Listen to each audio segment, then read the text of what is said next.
L'idée, de sortir cette expo qui se situait jusqu'à présent peut-être dans un univers, une communauté, un cadre plutôt assez strictement PD, l'idée de l'élargir à une communauté queer plus large, ça m'a semblé une chouette démarche, une chouette intention.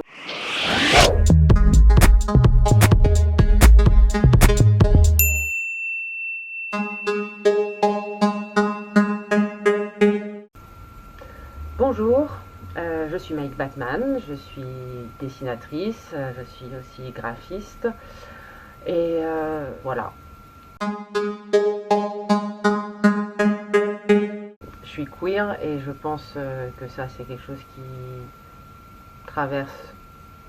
mon travail dans le sens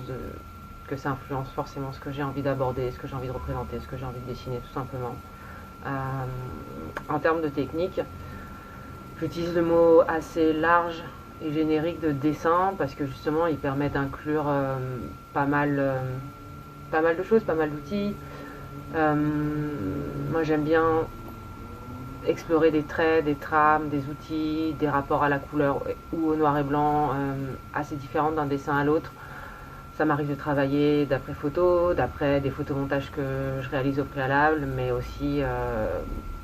d'après juste ce que j'ai en tête et qui donne souvent lieu à des énormes erreurs de proportion, mais c'est pas grave. Et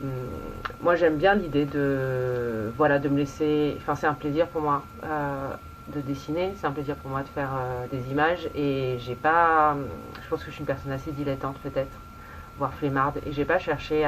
cherche pas à creuser, à approfondir une technique, un style ou un trait au fur et à mesure des années, et je me laisse plutôt pas mal porter sur ce qui me vient sur le moment où je travaille sur une image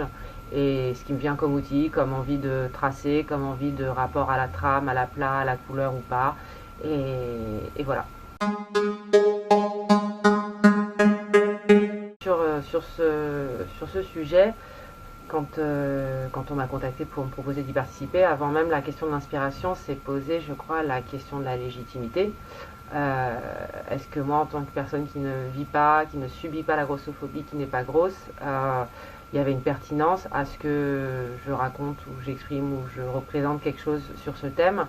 La question de la légitimité, quand même, c'est à la fois une question super compliquée, sur laquelle il peut y avoir plein d'avis divergents, mais c'est une question en tout cas qui est importante, et on en a discuté avec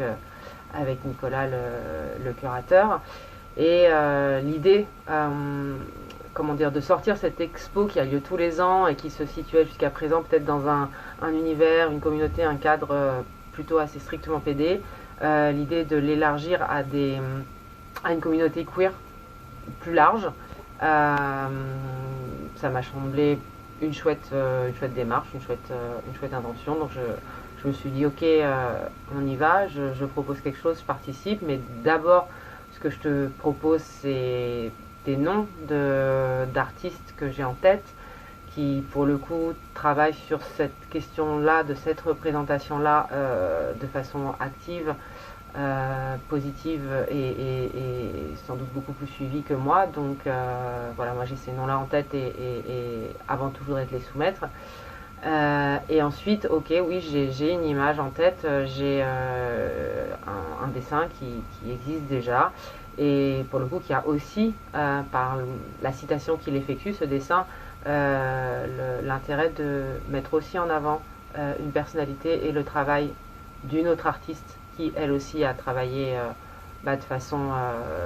concrète et proactive et en tant que personne concernée par la grossophobie sur la question de la représentation de la grosseur, et notamment en tant que femme, lesbienne, etc.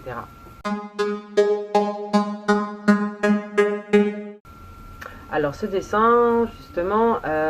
il a été réalisé dans le cadre d'une expo porno qui s'appelait Baise les yeux, qui voulait explorer le lien entre la sexualité, le cul et le regard, le rôle du regard, du voyeurisme, etc. Et du coup, j'ai